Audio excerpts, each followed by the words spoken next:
Hi, everyone. I'd like to welcome you to this hour-long presentation titled The Use of IPA in Qualitative Data Analysis.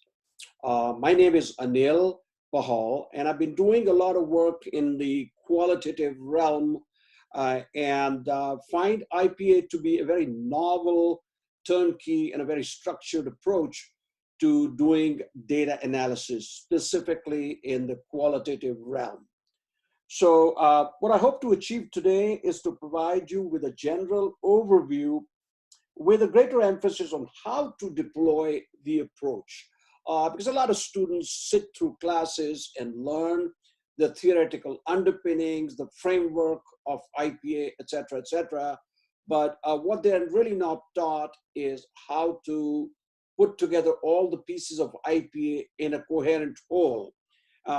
As in how to use the turnkey process from data collection to data analysis to the final writing of a phenomenological study.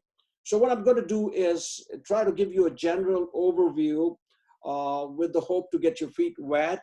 And if you already have been doing IPA, it's to give you a framework to go deeper into the approach and hopefully cover some of the items that have been gray areas for you. So let's get started and welcome again. Let me go to the first slide. What is IPA? IPA is an acronym for Interpretative Phenomenological Analysis. Now in the UK, the word is interpretative as it is used by the authors, but in the US and some of the countries, we use the word interpretive. Both basically they're analogous, they mean the same thing. And so when I say IPA, I mean interpretive phenomenological analysis or interpretive phenomenological analysis, whatever works for you.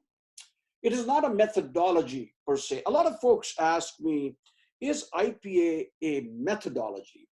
As in action research, narrative research, case study method, ethnography, ethnomethodology, et cetera, and my response is that do not think of IPA as a distinct methodology as such, but it is a turnkey approach to conducting qualitative data analysis, especially when you are dealing with phenomenological data, or if your focus of research is phenomenological. So IPA, as you will see later in this presentation, is an approach that is used mostly in phenomenological studies. It was developed by Dr. Jonathan Smith and a team of health psychologists at the University of Birkbeck, UK. It is an in-depth approach to analyzing data and streams of consciousness in phenomenological studies. Okay, so with that, let me go to the next slide. What is the focus of this presentation? So because it's such a vast area, and phenomenology itself is more thought of as a philosophy of research as opposed to a methodology of research. So think of phenomenology as a philosophy of research. And within phenomenology, there are a number of different streams. I'm not going to be able to cover a lot of that in this presentation. So what I want to do is provide you with an overview of the theoretical underpinnings and pillars of IPA and when it should be deployed. So it's important before you dive into this approach to be able to understand what is the theoretical framework. What are the pillars on which interpretative phenomenological analysis or IPA rests? Because if we do not understand those three pillars, which are critical, which are pivotal to this approach, you're not going to be able to successfully collect data, analyze data, and write the phenomenological study. I want to also outline some dissertation topics, if I have some time, and the kinds of novel research questions that IPA undertakes, or novel research phenomena that IPA undertakes. We'll also try to craft phenomenological research questions. I'm going to show you a matrix chart in which I will show you the distinction between the different types of questions that we ask in phenomenology. I'm going to try to distinguish between whatness and thatness as they relate to research phenomena. So at this point in time, don't get confused. It can be, the jargon is actually translated from the German. So I'm going to keep it in English, especially for the novice researchers who have not really had a deep dive into the Germanic constructs and Germanic theories around phenomenology. So let's go to the next one. Very early in this presentation, I want to talk to you about research questions. Now, I find in all my work, and I've done about 25, maybe 26 in-depth workshops in phenomenology and qualitative research methods and application over the last 3 years. And my experiences have shown me that students are often confused around how to craft a research question. What does the research question do in the study? I.e., what is the purpose of a research question in the study? What are the research phenomena? So they hear about the research question, they hear about the research phenomena, they hear about the title of the study or the title of your dissertation, and what approach or methodology is best suited to answer that research question. So it's important to understand that crafting a good research question will finally determine the direction that your study is going to go in. So you may have a research question that can be successfully addressed by action research and not necessarily by phenomenology. So what is it about a phenomenological research question that lends itself for the use of IPA? So let's look at the first column, which is sample research question. And the question that I've framed here, just a simple one: what does engagement mean to employees? What does engagement mean to employees? And if you look at the features of this question, you will see that my focus in this question is on engagement as an indirect employee experience. What do I mean by that? So here as you can see, the phenomena that I'm referring to is engagement or employee engagement. But I'm asking a question which is more generic, okay? So it is a question that can be broadly answered. So let me give you an example. When we talk about sexual abuse, or we talk about aggression, or we talk about emotional assault, and if I ask someone to reflect on that, anybody and everybody pretty much can say something about emotional abuse or emotional aggression or physical assault, et cetera, et cetera. So they can generically talk about that. Or if I ask someone tell me about anger or love or kindness or compassion, they can all talk about it in a very broad, indirect framework. So they can reflect on that, on the phenomena, and tell me about engagement as they think of engagement within the context of that they're embedded in. All right. So they can very generically discuss engagement with me. The approach or the methodology that you're likely going to be using for that kind of question, or to answer that kind of question, is phenomenology. Why? Because we are trying to understand the essence of a phenomenon. Okay. And what is the research phenomena? The research phenomena is employee engagement. So when I ask the question, what does engagement mean to employees, I would necessarily be talking to a number of employees in different organizations asking about employee engagement. So even though they work in organizations, they're employed within the organization, I'm not necessarily focusing on the context in which they're embedded. Okay, what type of organization, what kind of work they do, are they on a team, are they managers, are they supervisors? I just broadly want to understand employee engagement. So this is a very indirect way of approaching a phenomenological research question. And we could use a variety of phenomenological methods. You can use descriptive phenomenology, mediogogy. You can use transcendental phenomenology.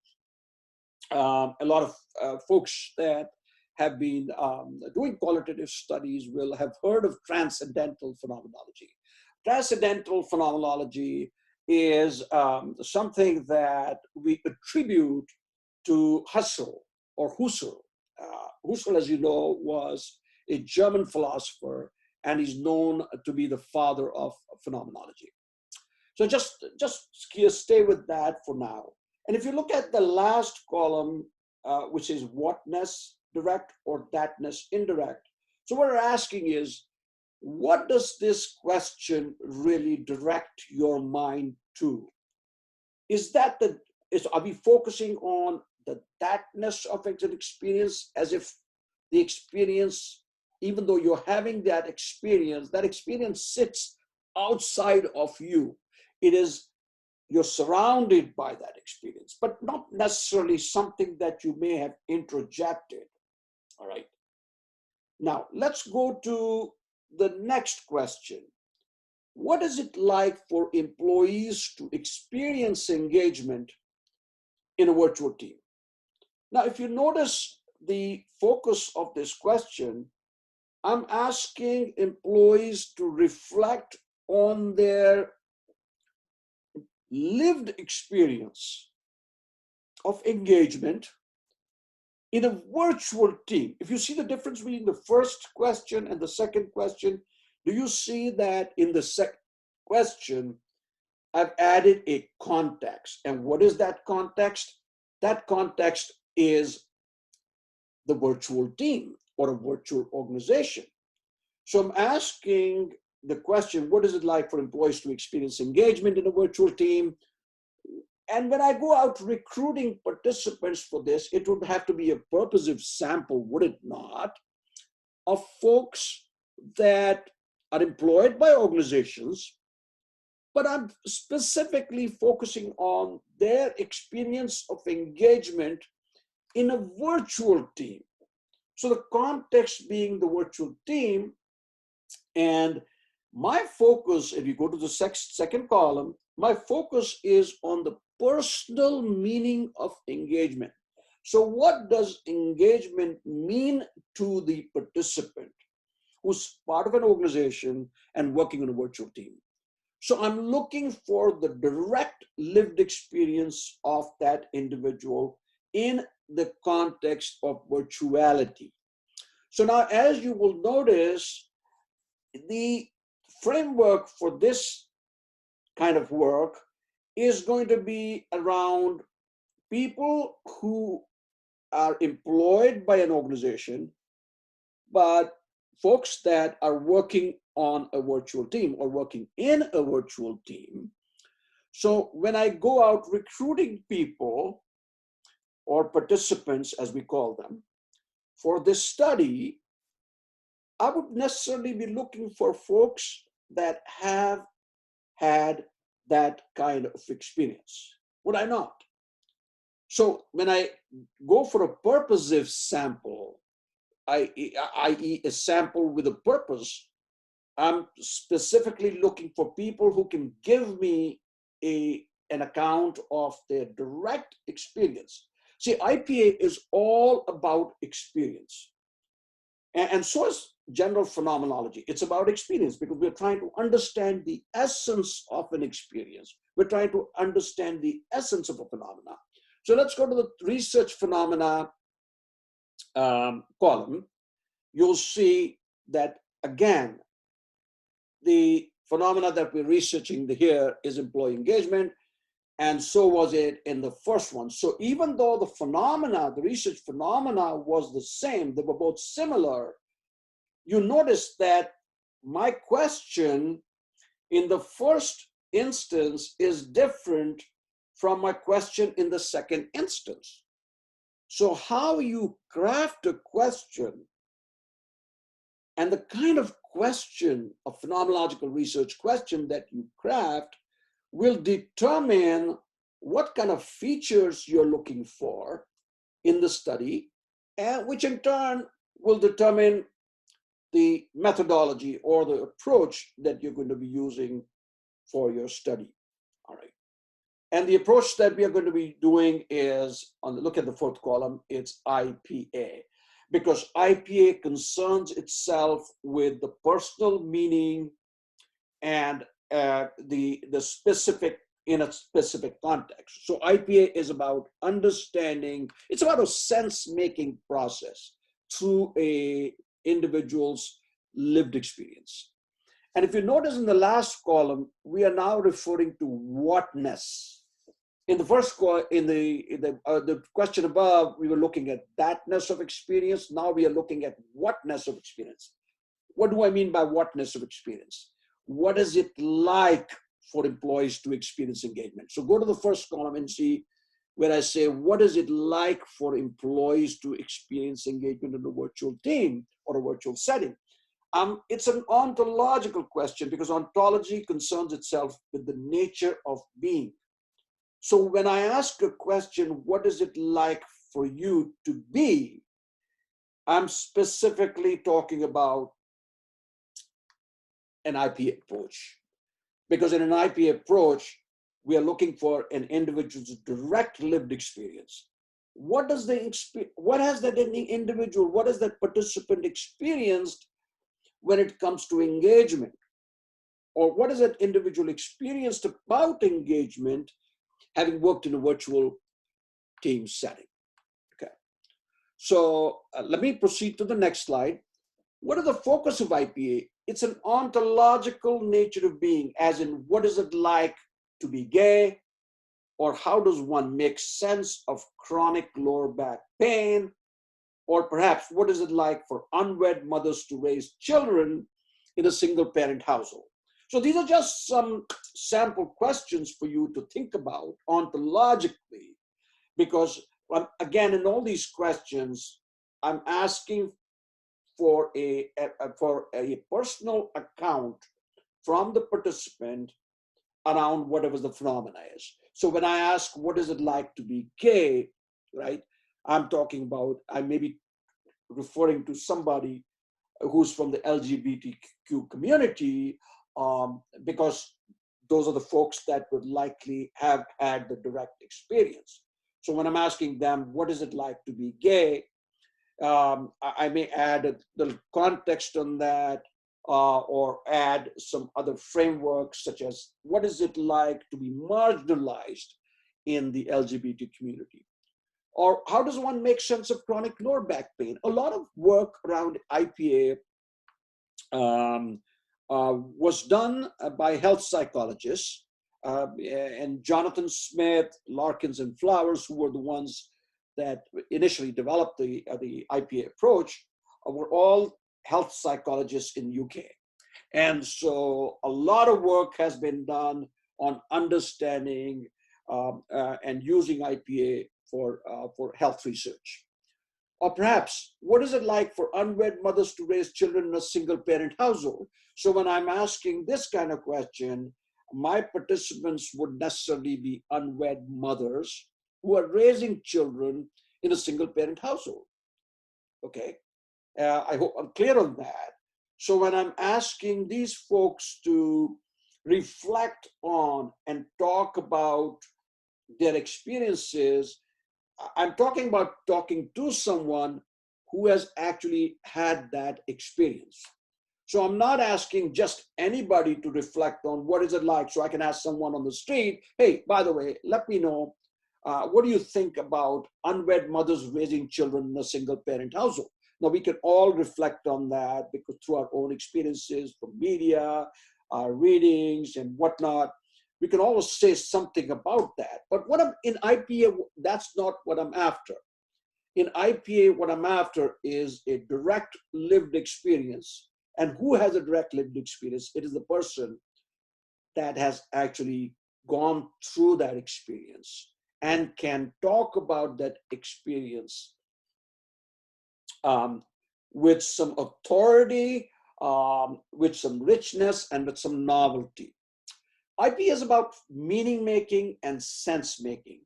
So when we talk about meaning making and sense making, we're really looking at IPA as an interpretative process. And interpretation is about making meaning of something or making sense of something, is it not? As you're interpreting something, you are necessarily trying to make sense of something or trying to give meaning to something in your mind. And just please know that IPA is about experiences that are close and very, very personal. We're not talking about general experiences. We are talking about a lot of emotions in these experiences. So we go to the next bullet point. IPA analyzes thick data, discursive accounts, evocative descriptions, and pathos-laden stories. So when I say thick, thick is very emotional. It's deep. It's rich. And when we talk about emotions, it's not just any surface emotion. Oh, I'm feeling angry, or I'm feeling sad, or I'm feeling happy, or I'm feeling mad. Yes, those are emotions, but the purpose of using IPA or deploying IPA is to go down deep into the pathos. You've all heard of ethos, pathos, and logos. Ethos is the ethics, pathos is the emotions, and logos is the logic, right? So here we're talking about pathos laden. We're looking for emotionally laden stories. We're not looking to just scratch the surface. IPA is an in-depth approach. It's a deep dive you're taking into the data, and you're kind of like an excavator who's taking a very, very deep dive. You're trying to look for gold way down below. It's not on the surface. So you really have to dig deep. And in order to dig deep, you have to draw the participant into telling you or narrating to you their emotions, their feelings, their perceptions, and their thoughts around the phenomena. And it's a hard job. Let me tell you, IPA and using phenomenology is just not for everybody. It's not for the faint-hearted, because it can open up a lot of stuff during the interview process that you probably had never expected. All right, so be prepared for that.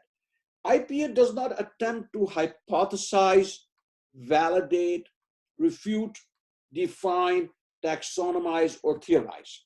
So please, I know that in research, the first thing that jumps into your mind is, what are the theories? What's my literature review going to include? What are the theoretical frameworks around which this is done? So your mind rushes to attach a theory to something. Forget about that in IPA, and forget about that in phenomenology. Phenomenology is not about theorizing, okay? It is not about setting up a hypothesis when you think that, when you really have a hunch that this may be what is happening. So it's a hypothesis, and you want to go ahead and try to prove or disprove that hypothesis as you would in quantitative analysis or quantitative studies. Your goal is simply to remain as objective as possible in doing the data collection and doing the analysis, but at the same time be able to relate to someone's emotions, someone's feelings, someone's thoughts, okay, at a very deep level. So IPA, again, is not about validation. You're not trying to validate something. You're not trying to refute something. You're not trying to describe, define a research phenomena. You're not trying to taxonomize, as in give order to something. And lastly, you're not theorizing. So please remember that when you're doing IPA, you have to stay clear of this or you would get into trouble. You are not going to be able to successfully conduct that study. So let me move on to the next slide. Why pursue IPA? A lot of folks ask me, uh, Dr. Bell, why is it that I should pursue IPA? Why not transcendental phenomenology? Why not descriptive phenomenology? Why not use other approaches to answer a phenomenological research question? You certainly can. Nobody's stopping you from doing that. What I realized, and I did my dissertation many years ago, and I still distinctly remember my struggle. The moment I set up a research question, I was trying to research what is it like for leaders to be in a state of negative capability during periods of conflict and unrest in the organization. So clearly it was a phenomenological research question. But I could have also answered that question using some other approach, other research approach or a research methodology. I chose phenomenology because I was really not too concerned about drawing or building or developing a theory around that. I wanted to go deep down and understand the essence of the negative capability phenomena. By the way, for those that are not familiar with negative capability, it was an expression that was coined by the famous English romantic poet John Keats in 1817, and it refers to the human capacity to stay in mysteries, doubts, uncertainty, and ambiguity without the irritable reaching after fact and reason. So it was a um, dialectical tension that I was trying to understand. So I was trying to understand not why it occurs or what people do when they're in that frame of mind, but what I wanted to really understand was the essence. What meaning structures do they attach to that? What are their experiences of negative capability? So anyway, moving on, the researcher is trying to make sense of the experience as it is narrated to her by participants. So when you're recruiting participants for an IPA study, you're looking for folks that can talk about that experience very, very close to their hearts and give it the richness and novelty that you're really looking for. The objective is not to validate or invalidate that experience. A lot of times, I will get that question. Sir, I was trying to interview somebody, and clearly what that person was telling me was totally untrue. Okay, it was totally false. Now, well, on one hand, you might think that, hey, if I can get a feel right away in the interview that the person is not telling me the truth, do I need to go ahead, all right, with the interview? Or do I cut the interview short and excuse myself and out respectfully end the interview and look for some other participant? Or do I continue with that and use prompts and use other methods of interviewing in order to uncover possibly, and not to prove the participant right or wrong. That is not what you're about. That is not what you're going to be doing. You're not validating or invalidating that experience. But in staying with that individual, you're trying to get to the essence of their experience. And perhaps in your mind, you may be able to throw some light on what was it that occurred in the past 5 years or 6 years or 10 years or 12 years, that this person is narrating to you, that this person wants to maybe fabricate an experience. So you're not going to have too many of these, and and if you're having too many of these folks who are overtly lying to you about the experience, You certainly don't want to have them in the study. But if you just find one person is doing it, and you feel that it's obvious to you that this person is not telling you the truth, just keep on with the interview, collect the data, and you could deal with the data in the data analysis part. Because when we go later in this presentation, I'll talk about something that will help you, a tool that will help you to understand and to record that experience and make sense of that experience yourself. Okay, and we call that reflexivity. Reflexivity. So it is not your role in this interview to call into question the facticity of the experience, the facts. You're not after the facts, okay? You're certainly after understanding the essence, the thoughts, feelings, and emotions, but you're already not after the facts. It is a retrospective, past recollection of the experience as shared by a study participant on her own terms, in her own words. What is a retrospective recollection? Retrospective means past. In IPA and phenomenological studies, you're not asking a person to reflect on what is happening in the here and now, what is happening in the present. When you're doing these research studies, you are taking a person back into time and having them reflect on certain experiences that they may have had 2 years ago, 3 years ago, 5 years ago, 10 years ago. The experience is already embedded in their mind, but a lot of times with the passage of time, the experience sort of fades. So your role as a researcher is to be able to catalyze some recollection in the minds of the participants, such that they're able to stoke the fire, in a manner of speaking, and be able to share with you the experiences as they can recollect them. All right.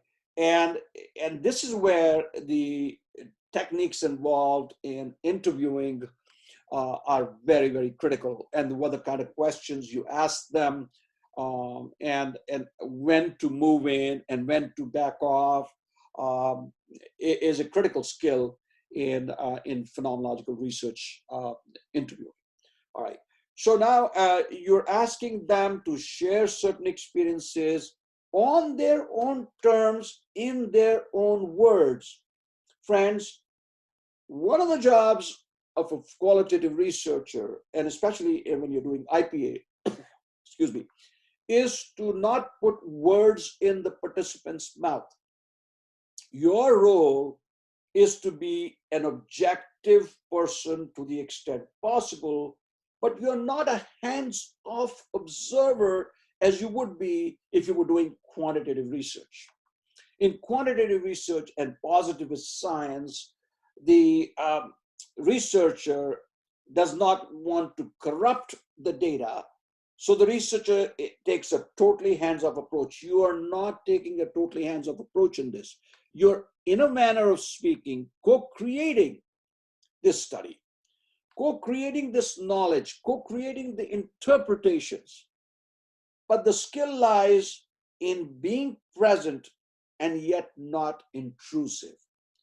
So you have to allow 70 to 80% of the total interview time to the participant, because this research is about them. It is not about you. Even though you are co-creating the process with them, it is not about you. Just remember, and at the end of the day, it is about the research phenomena. Everything that you're doing in IPA or in any study is around the research phenomena. So you're trying to shed light on the research phenomena. The theoretical underpinnings of IPA. First, phenomenology. It is understanding the essence of a phenomena from the first person point of view. So, this thing often comes up in my workshops. Sir, why is it that your study, your doctoral study, why is it that it uses the first person? In other words, why is it that you're saying, I did this and I did that and I recruited participants and I experienced this or I found this? Why not the researcher did this? The researcher recruited the participants. The researcher set this out. Why not? Why use the first person as opposed to the third person? Well, just remember, phenomenological studies and also other uh, qualitative methodologies, the reader wants to know, what is it that you did? They're not thinking about the third person. They're thinking about you because they're looking for your narrative in your own words using an active voice. You're using an active voice versus using a rather passive voice when you're doing quantitative studies, right? So it is also about intentionality, i.e., your work is directed towards something very specific, okay? And it is outside the scope of this presentation to talk about the major theorists in phenomenology, but just know that they're Husserl, Heidegger, Sartre, and Schutz, or Alfred Schutz, okay? You're certainly welcome to dig into your library and look for material by them. And at the end of the presentation, I'll talk a little bit about some of the rudimentary texts that you can try to obtain, which will be very helpful in your studies. The second pillar, and by the way, the theoretical underpinnings, first one is phenomenology. Think of it as the first pillar of the stool, or first leg of the stool. The second leg of the stool is hermeneutics. What is hermeneutics? Hermeneutics is the interpretation of text, be it in written, verbal, or non-verbal form. Again, some philosophers, Gadamer, Ricoeur, Delphi, are very, very much, they have to do with the hermeneutics. Ideography is the third pillar. What is ideography? Understanding an individual's retrospective account on their own terms, in their own words. Every individual is a separate entity. When we are looking at phenomenological research, and especially IPA, you're looking for the direct lived experience of every individual participant retrospectively. So in other words, you're telling you about the past experiences on their own terms. All right? You're not setting the stage for them. You're not guiding, you're not steering them in a certain direction. It is in their own words, on their own terms. You are just faithfully recording or writing down notes of whatever the individual is saying. And if the person steers away from the interview schedule, you can gently bring them back, but you have to allow them the freedom to express and the safety to express what is lying buried, probably for years and years and years, in the recesses of their mind. Sometimes it's coming out even through their unconscious mind. So how is IPA different from other methods? IPA is a step-by-step turnkey process for sorting through and analyzing qualitative data using techniques of phenomenological reduction. Recently, I came across somebody who was running into some problems about that had to do with understanding themes and understanding how to cluster themes, and she was doing grounded theory. And she wanted to know how I could be of some help. And I was a bit nonplussed because I did not, I wasn't involved in on a committee, so I did not know what it exactly had transpired, other than from what she had shared with me through the research proposal, etc. And so I shared with her the IPA turnkey process, and I asked her to go through that. And to see, because there are some commonalities between phenomenological interviewing and data collection, the coding, etc. and what you do in grounded theory. So I said if you could use the turnkey process that IPA uses, which I'll share with you in a bit, it may be of some help to you. So I don't know, I haven't heard back from her, but she did write that she seems to think that it may be very helpful for her. And IPA is especially useful for novice researchers. Now let me help you understand that. The problem with phenomenology is it's a very convoluted approach. Okay, it's a very convoluted philosophy. You know, you have 30, 40 different phenomenologists, classical phenomenologists, contemporary phenomenologists, on a variety of things. Okay, transcendental phenomenology, ontological phenomenology, deconstruction phenomenology, feminist phenomenology, you name it, and there's a researcher or there's a theoretician that has done that work on that. So how does a novice researcher first entering phenomenology go about a collecting data, which is relatively simpler, okay? Because you could have a good interview technique, you can collect really rich, voluminous data, evocative descriptions. But how do you then go about deconstructing, unpacking everything? My goodness, so if you've done like 10 or 15 interviews, you will have looked at probably about 350 to 400 pages of transcripts.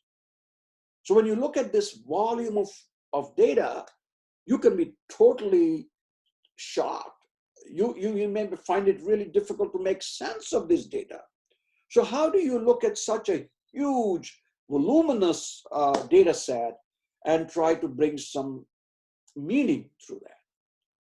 So the ideographic focus on how an individual in a specific context makes sense of a specific phenomena is for that reason.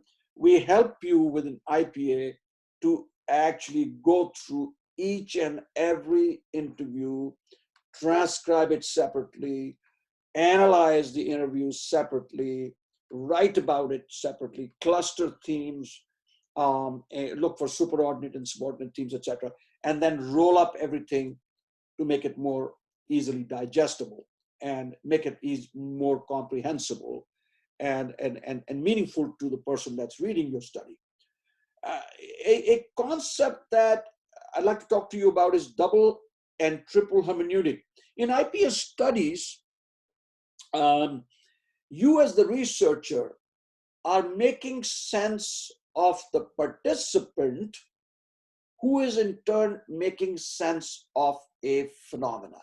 Because when you're asking them questions, you're asking them to reflect on something.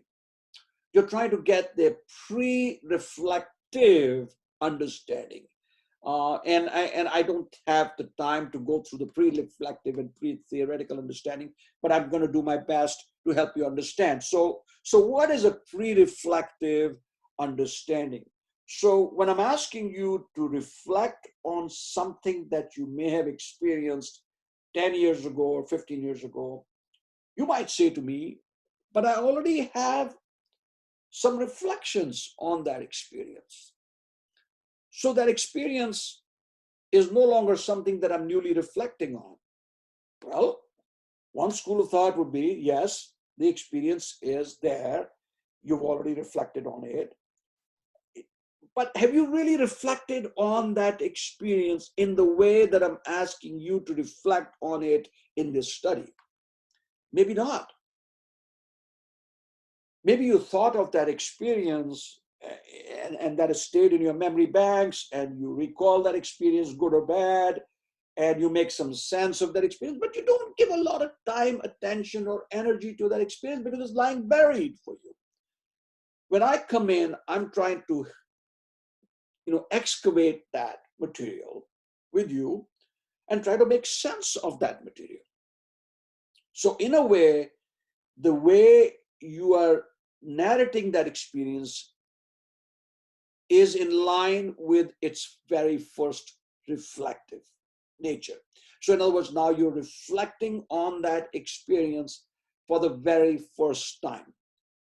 You're making sense of that past experience for the very first time because I'm engaging with you and I'm asking you certain questions that you never perhaps asked yourself in that same way in the past because you weren't involved in a study. You just had the experience and you forgot about it. I'm bringing that experience to the forefront. I'm bringing that experience center stage. So when I'm, as a participant, making an interpretation, I am thinking about you as the participant who is thinking about a phenomenon. So I'm making sense of how you are making sense of the phenomena. But now when your research study is ready, there are going to be readers that will be making sense. So the readers are then making sense of the researcher, who is in turn making sense of the phenomena. So look at the triple hermeneutic. The reader is making sense of the participant, or the reader is making sense of the researcher, the person who wrote the study, who is making sense of the participant, who is then in turn making sense of the phenomena. The phenomena is way out there, but it's being looked at through various lenses. And that's the beauty of this, is the multiplicity of viewpoints. It's not just one notion of reality. There's no absolute reality. There are only shades of reality, shades of understanding, and shades of interpretation. So we use the word triple hermeneutic and double hermeneutic to describe that. Interviewing and data collection, IPA uses very small corpuses. As a matter of fact, don't be surprised if when you're reading the IPA text, it talks about 3 or 4 interviews only. It's doable, but when you're doing a full-length research study for your doctoral work, your faculty may not allow you to just do 4 or 5 or 3 or 4 interviews. They may say more like, hey, do 10 or do 15 or do 20. Well, let me tell you this, because it's an in-depth approach, don't become the author of your own misery. All right. You have to be able to respectfully rebut to your committee when they tell you to do 15 interviews without a good understanding of what IPA really is. You have to be able to say that IPA mandates, or not doesn't mandate, IPA suggests that you do small corpuses. Then the reasoning for that is you're going through an in-depth analysis, conceptually, textually, and linguistically. You're looking at data and analyzing the data on many different levels. Therefore, it's important, it behooves you to have a smaller corpus. So go small, but go deep, okay? So the emphasis is on the co-creation of understanding and interpretation, with the researcher and participant both playing an active role in the semi-structured in-depth interview. So I talked about that a little bit previously, but just remember, you're co-creating this knowledge and understanding through the interview. But at the same time, as a researcher, you are not on stage to perform. You're on stage to guide and steer. And if it goes off tracks, you got to bring them back gently. Because what is your purpose? Your purpose is to get rich, evocative data. Okay, you're trying to go for their accounts, their narrative. You're trying to make sense of that. So the researcher assumes a hands-on, paradoxically bilateral relationship with the participant. So when I say that, I mean the researcher is impacting the study, is he not, or is she not? And is also being impacted by the participants, because what the participants share with you triggers, catalyzes your own memories, your own ideas, your own thoughts, your own perceptions about the study phenomena. And so the skill as a researcher lies in creating the objectivity as to the extent possible. And the paradoxically biological relationship means that you should know when to move in and when to back off. And it's a process that goes back and forth. It's an iterative process. So you're asking them questions and you're engaging them in a conversation. So you're engaged with the participant and not standing outside of that interview. All right. Interpretation and sense making have already begun in the data collection phase of the IPA study. So as you're doing the study or actually collecting data for the IPA study, you are in a sense already making sense. You're making some interpretation, you're drawing some meaning out of that. So if you're drawing meaning and so would it be okay for you to put a spin, put a theoretical spin, say, hey, I know what that person is trying to tell me because I have a theoretical framework around that. This is what's happening to them. No, you have to steer away from that. And let me share with you what happens there. IPA is an inductive approach. So IPA deploys inductive reasoning. It proceeds from particular and specific to broader generalization. Don't think of it as quantitative studies. Quantitative studies are deductive for the most part.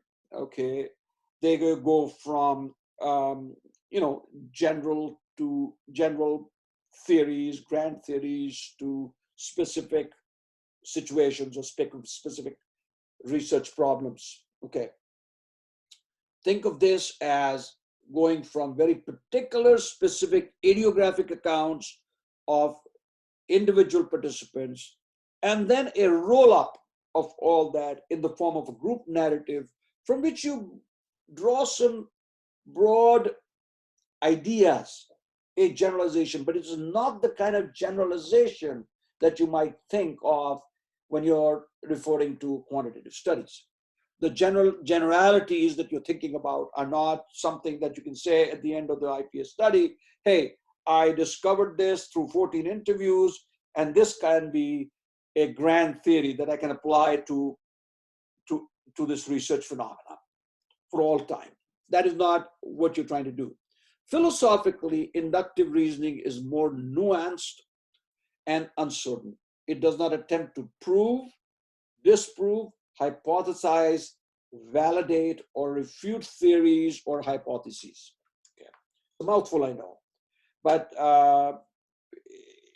just understand that your goal, your objective in doing IPA is to bring out, to the extent possible, the essence of the experience. Okay. Through their stories, their meaning participants' stories, participants' narratives, participants' understanding. You're drawing an understanding, you're drawing meaning from participants drawing understanding and meaning. Okay. You're not putting forth a hypothesis, you're not into theoretical spins, you're not trying to prove something right or disprove something. That is not your goal. Hermeneutics of description and suspicion. While you're interviewing participants, just know that researcher is an active participant who does not direct or otherwise intrude in the interview process. I talked about that a little bit earlier. The focus is on the participant's account and narrative. Now that's the hermeneutics of description. So you're looking for evocative descriptions, discursive, evocative descriptions from the participants' life stories, their lived experiences, but you're also at some level using a hermeneutics of suspicion. You're paying attention as a researcher to what lies beneath the surface of what that participant may be telling you. What is being said? What is not being said? What is being discussed? What is not being discussed? What is being held back potentially by the participant? but you don't question why that is being held back. You don't ask the participant, hey, you're not telling me the entire truth. Tell me why you're not telling me the truth. Okay, you get the drift of that? All right. IPA and bracketing, researchers' assumptions, preconceived notions, and paradigmatic lenses as they relate to the study phenomena are important factors. For the purpose of research and analysis, these are set aside and bracketed. I'm not going to go into too much detail on that. I'm sure if you're doing qualitative research, you are familiar with bracketing. Bracketing is just setting aside, putting in brackets what would otherwise impede the research process. And the reason you do that is you want to stay as clear as possible of your own theoretical spins, own paradigmatic frameworks, own understanding, own interpretations for the purpose of the study. Because you want to allow something new to emerge. You want to allow the phenomena to show itself in its most primordial and originary forms. Primordial means way back, antique, ancient. And originary means original forms. So you're trying to go way back into the deep recesses of the person's mind in order for you to be able to collect that kind of data. While the researcher consciously brackets her biases and assumptions, she allows her reflexivity to surface and makes careful notations about how she's impacting or are being impacted by the study. Researcher reflexivity is a very, very important aspect of phenomenological studies. The reader wants to know what your experience was, how you were affected by that experience. What did you do? What kind of impact did you have on the experience? You started off with some assumptions. Were you successful, or were your assumptions proved wrong at the end of the study? What truly happened? In a phenomenological study, these are all things that come into the picture, okay? And that's why it's such a novel approach and a very unique approach to studying phenomena, because the researcher reflexivity, the researcher's self plays, SELF, plays an important role in the study. So while the researcher is bracketing his or her own biases, notions, understanding, frameworks, etc., what the researcher is not doing is intruding on the process. Okay? So let me go to the next slide where we talk about interpretation and the analytic process. Now, this is a fairly populated slide, and I have divided this entire process into several stages, stage 1, 2, 3, 4, 5, and 6. In stage 1, what you do is, and this is after you've collected the data, after you've collected all the interview, all transcripts, you've done the transcripts, you've transcribed everything, and now you're ready, you're looking at 365, 370 or 400 pages, and you don't know what to do, where to start and where to begin. So this process will help you understand the stages that you must go through while doing the analysis. Now, this is a data analysis approach, okay? So let's look at stage 1, which is identifying themes and recurring patterns in the very first transcript. So let's say you've got 10 transcripts, 10 interview transcripts. What would you do? You have to look at each transcript on its own terms religiously, truthfully. You have to not look at the entire corpus together because you'll get totally overwhelmed. So look at every stage on its own terms. So you would identify the themes and recurring patterns in the first transcript. So you're looking at just the very first transcript, okay? Don't get confused. You're looking at the very, very first transcript. Using the left-hand margin of the transcript on that paper, in the left-hand margin, you list all words, phrases, ideas, and convergent patterns, keeping the study phenomena in mind. Your entire study is to understand the essence of your research phenomena. Just please remember, your research question is guiding this entire study. The research question sort of dictates what kind of study design you ought to have, what kind of methodology you will use, how do you go about collecting data, how do you go about analyzing data. This is all raw data. So all the words, phrases, ideas, convergent patterns, and the phrases that come to mind as you're reading the transcript, you will list them. This is all extracts from that transcript. You're listing them in the left-hand corner, left-hand margin. Let's go to stage 2. Closely examine your own notations in the left margin of the first transcript and look for emergent themes and patterns using specific phrases that most closely capture the essence of your phenomena. So you're looking at all the words from stage 1 that are listed in the left-hand column.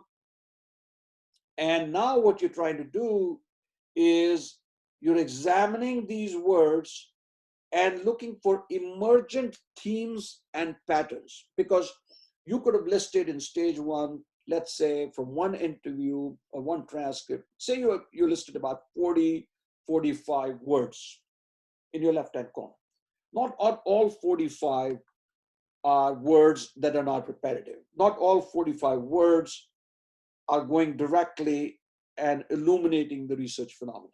So you have to look for those words that are most closely approximating your research phenomena.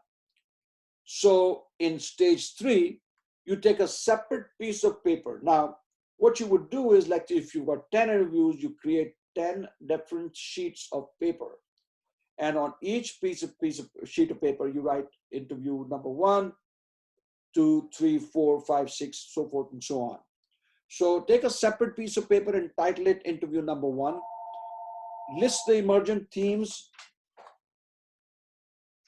List the emergent themes and phrases from stage 2 without worrying too much about connections between each theme. So what you're doing is you're taking the emergent themes, phrases from stage 2, and you're trying to cluster them. You're trying to bring them closer together, looking for convergences and divergences, okay? Stage 4, on the same paper, on the same sheet, that's transcript number 1, begin clustering the themes for interview number 1, making sure that you are avoiding redundancy and repetition. Each theme must accompany short, verbatim extracts from the actual interview transcript. So each sheet has to have the extracts. You're going back into the transcript and taking extracts to support the theme. So let's say the theme says difficulty with holding paradox. Now, just saying difficulty with holding paradox means nothing much to a reader. But when you add an excerpt from the transcript, which has to do with that topic of holding paradox, all right, or the difficulty or challenge with holding paradox, you are now saying to the reader that this is why you thought that theme was important from the standpoint of your research phenomena. You have to tie it into your research phenomena. Stage 5, closely examine this paper and start distilling the themes and grouping them into superordinate, most important, and subordinate, less important, but nonetheless germane themes. So what I was saying here, when you look at this paper, the separate sheet for interview number 1, right? You are now looking through, you add the words, all the streams of consciousness words, the buzzwords that came up, all the phrases. Then you narrow down to emergent themes. So let's say you started with 40 words in stage 1, you're down to now, say, 20, maybe 25, and then you're narrowing. It's a winnowing process. So you're really distilling it and reducing this in order to try to understand the essence. So when you start to distill the themes and group them into superordinate themes, you're looking for the themes that are most important. What do I mean by most important? The ones that are appearing again and again would be superordinate and that are most closely talking about the phenomena, your research phenomena. And then there are some other themes as well that are also important, but nonetheless not as important as the superordinate themes. So you would list them under subordinate themes. They are indirectly talking about the phenomena, and they are not getting repeated as much as the superordinate themes are. You see what I'm saying? So this is your first sheet of paper for the first interview. You would list at the end of stage 5, superordinate and subordinate themes. In stage 6, use the steps outlined in stages 1 to 5 and repeat the entire process for all the remaining transcripts, carefully noting the emergent themes and clusters. Once you're done, create a comprehensive master listing, a roll-up of superordinate and subordinate themes for all the transcripts. So now let's say you did 10 individual transcripts. Now you have to roll up, in other words, you have to integrate into all all the transcripts into this one sheet. Okay, you're going to use this sheet and you're going to name it as the master listing of themes. In that, you will list all the superordinate and subordinate themes from all the 10 interviews into this master listing.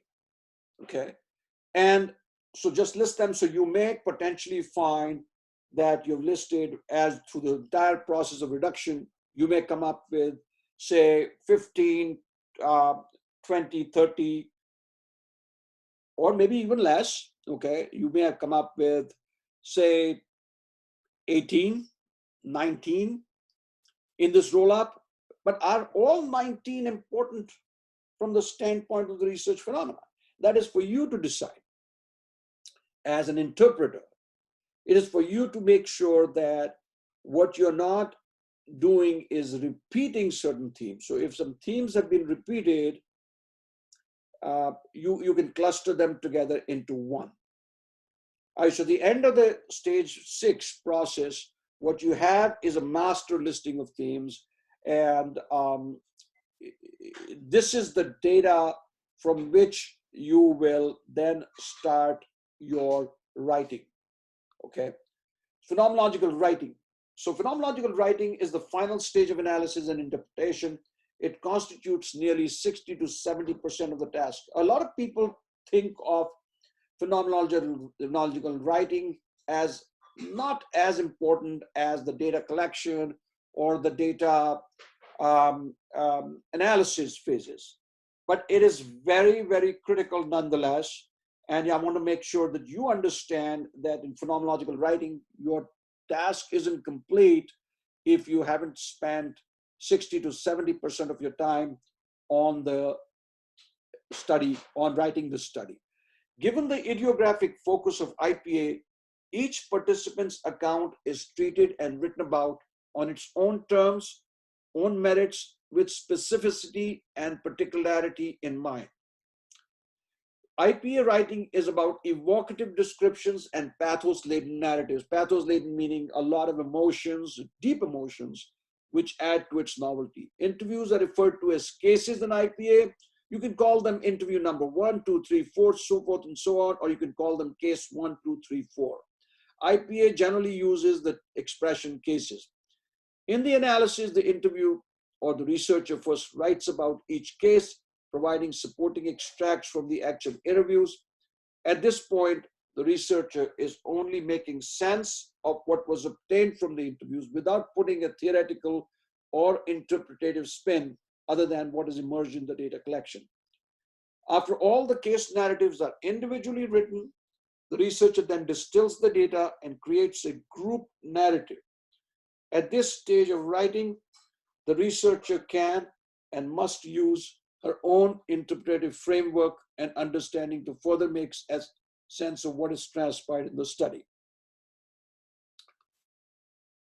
If you want to go further, deep dive reading, look for Interpretative Phenomenological Analysis, a wonderful book. It's almost like the Bible of IPA, written by its founders, Smith, Flowers, and Larkin at the University of Birkbeck in UK.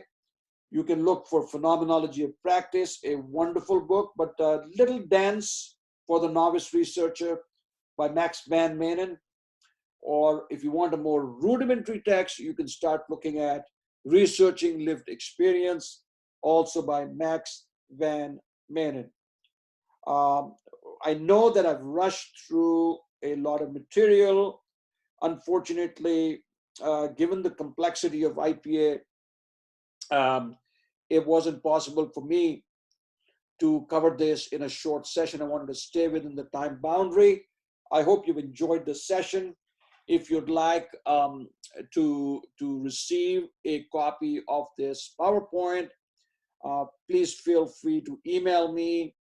You can reach me at orgdyne@gmail.com, or abehal, ABEHAL, at email.fielding.edu.